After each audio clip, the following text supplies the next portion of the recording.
A hot dog at the game is better than a steak at the Ritz. That was said by Humphrey Bogart, capturing the nostalgia of going to a baseball game with your old man, hearing the roars, and watching your dad up, beating the out of the mascots, then getting arrested, pepper spray and all.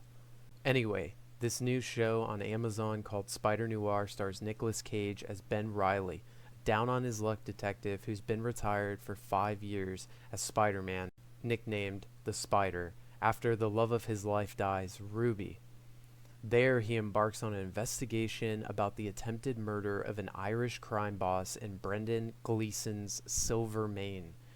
Now, the show is set in 1930s New York City, and they went as far as to giving us the option to watching it in black and white, which both is fine, but I would highly, highly, highly recommend you see it in black and white, given that this is a noir show, and the shots were meant for the classic black and white setting. It's up to you to decide whether you choose or not, but I chose black and white. Along the ride, they bring in other characters with superpowers, ranging from the classic villains we already know of in the Spider-Verse, like Electro, Sandman, and that reptilian scientist guy. But in this show, he is more based. But what I love about this version of Spider-Man is that every backstory of every character in the show is entirely different from what we know of previously. Spider-Man isn't even named Peter Parker, and there is no Aunt May. So this is a story of Spider-Man that we have never seen before.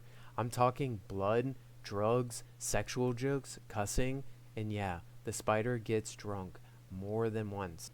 So that's something that kept my curiosity throughout the whole show than just finger pointing and just having nothing but pure nostalgia bait. Something that stuck out to me the most was the production of the series, because it looked like they spent $500 million on the show, in which they did.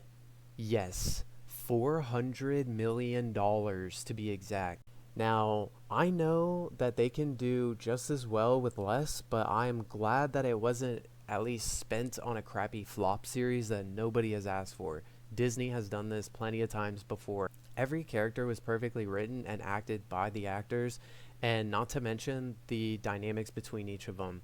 We got a buddy duo combination between Ben and a reporter named Robbie, which honestly felt like a Batman and Commissioner Gordon kind of feel, where each of them were uncovering the truth at the same time and giving each other pieces of info. There was also a secretary that was the absolute goat of the entire show. She worked for Ben as a secretary, and honestly, she was the backbone of the entire firm. There was a small paper boy named Frankie who gets tipped by Ben throughout the show for helping him spot tails or uncovering little bits of information that he finds on the street.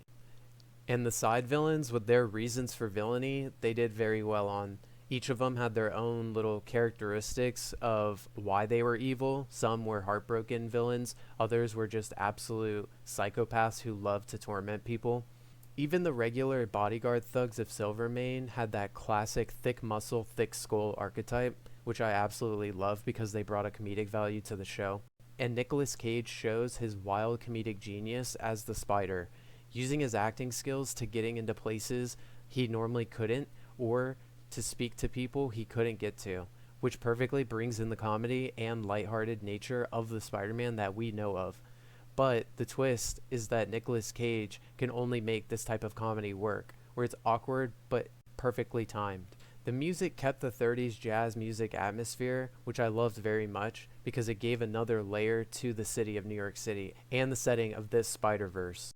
The only things that were bad that I got from this show is that the budget is just so insane for just a single show that doesn't even pass the 6-hour mark. I mean, Andor, in my opinion, did far better and far more with a 12-hour runtime per season and used less than half of the money that this show spent, which goes to show you that the industry of cinema overly spends on their projects, which causes them to have a massive panic attack when their projects fail. Some other negatives that I could think of is like 5% of the soundtrack sounds more modern than it does the classic 30s jazz blues music that you get throughout the rest of the show, but I know that I'm nitpicking on that.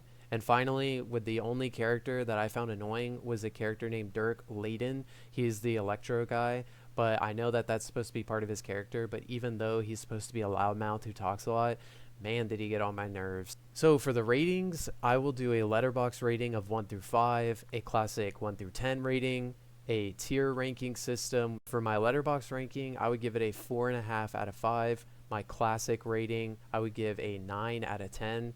And if I were to put this in a tier with every other show in the world, I would put it at the top of A tier. If you like noir films, old school movies in the 30s, Spider-Man, mysteries, mobsters, superheroes, supervillain stuff, love triangles, then this show is exactly for you. This show is like if Spider-Man was Jake from the movie Chinatown, but the show itself had more of the Casablanca feeling. So what did you guys think? Did you guys like it at all? Did you watch it in black and white or with color? Did you notice the difference between the two? Did you feel Nicolas Cage did enough to portray the spider well? Anyways, this was my first video, and I'm hoping to make a video for every film or show that I watch. Let me know if you want anything specific for me to review or watch. My letterbox is in the description. Take care, guys, and God bless.